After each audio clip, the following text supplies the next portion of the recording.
And so what you see here is a picture of CO2, how it moves through the atmosphere over the entire world. And it's created by several means. We have emissions, for example, that we take from countries' inventories. We have a model of terrestrial biosphere, how it emits CO2 and how it takes up CO2. We have a model of how ocean sources and sinks of CO2 behave. And we put all of that in an atmospheric transport model. An atmospheric transport model basically mimics the winds and atmospheric mixing. And they're directly derived from the weather forecast. So given all these sources and things that we specify initially, we create a global map of high and low CO2 swirling around in the atmosphere.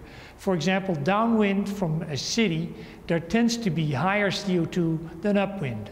Or downwind from agricultural land, when in the growing season, CO2 tends to be lower. That is what the terrestrial model predicts. Then we compare that with our atmospheric data. And that's depicted on this map actually with the white circles and black dots in the middle. When we have actual data to compare with, the dot flashes. So when we do the comparison, we often see systematic deviations of the expected concentrations compared to what we observe.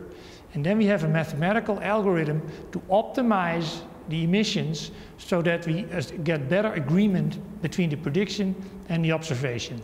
So what this is optimized models of sources and sinks that produce agreement, or the best possible agreement, with the observations that we have.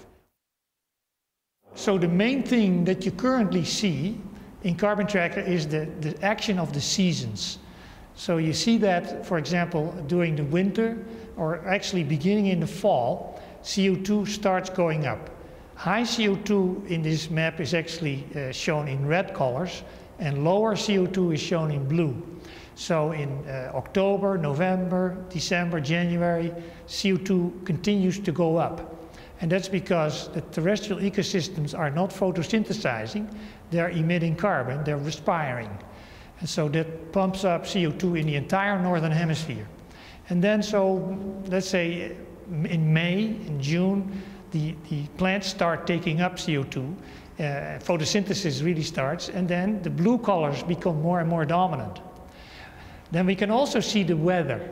We see that swirls of high and low CO2 get caught up in weather systems and moved around a low, for example. You get a tongue of low CO2 around a low pressure system, especially downwind from agricultural areas, for example.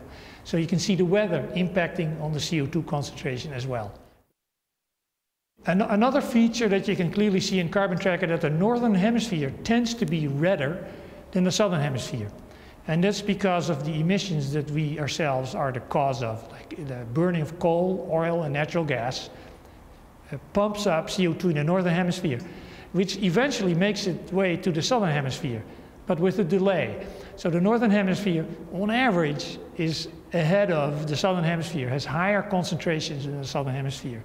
And so in Carbon Tracker, you see that in this version as a redder color in generally for the northern hemisphere, except at the very end of the growing season, when the CO2 is at its lowest point in the northern hemisphere. At that point, it's actually a little bit bluer, has a little bit less.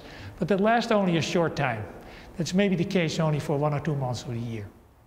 What we see is that, yeah, on the land, the redness in this map comes from the land. And it's really two things. It is our own emissions of CO2 because we burn coal, oil, and natural gas. But it's also because of plants, especially in the winter season, they continue to live and emit CO2 because they're still respiring, except at very high latitudes when it becomes very quiet, they go dormant. So there's these two causes that make CO2 redder, or there is more CO2, especially in the northern hemisphere, and with a maximum at the end of winter, before the spring really starts. We made Carbon Tracker in 2006 and 2007. Really in 2005 and 2006 is when we were really working on it. And that was totally independent of what the Bush administration may have wanted or not. We just thought this was a good thing to do. So we built it. And NOAA was very happy with it, and we came out with it. But I recognize that there is an element here that we may actually come up with information that is not welcome. You know, many politicians will want to create the impression that they're doing the right thing, and if they're not, they rather not know about it.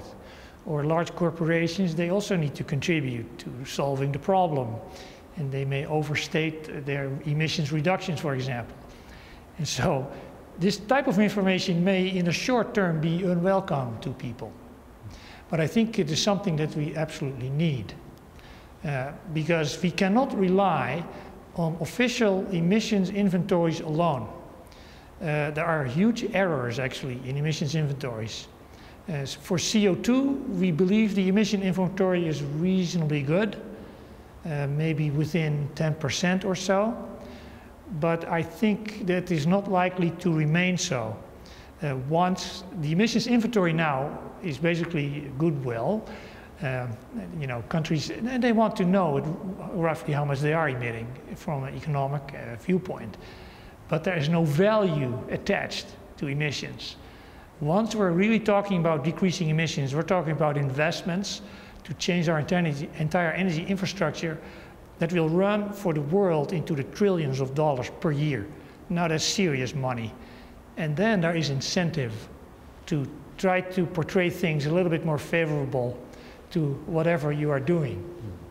And so I think in that case, we need to be very skeptical of emissions inventories, and we need some kind of independent way of evaluating them. I would say it's unavoidable that there will be a price on emissions, basically taking into account what we're doing to our planet.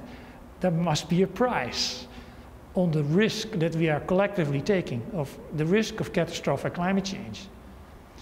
And so yeah, there's no way around it. Either we tax it or we do cap and trade, which also means we're going to have to pay for emissions. And the price will have to rise to a high enough level that it really forces large-scale and pretty vigorous action. And that price, I think, is of the order of trillions of dollars a year.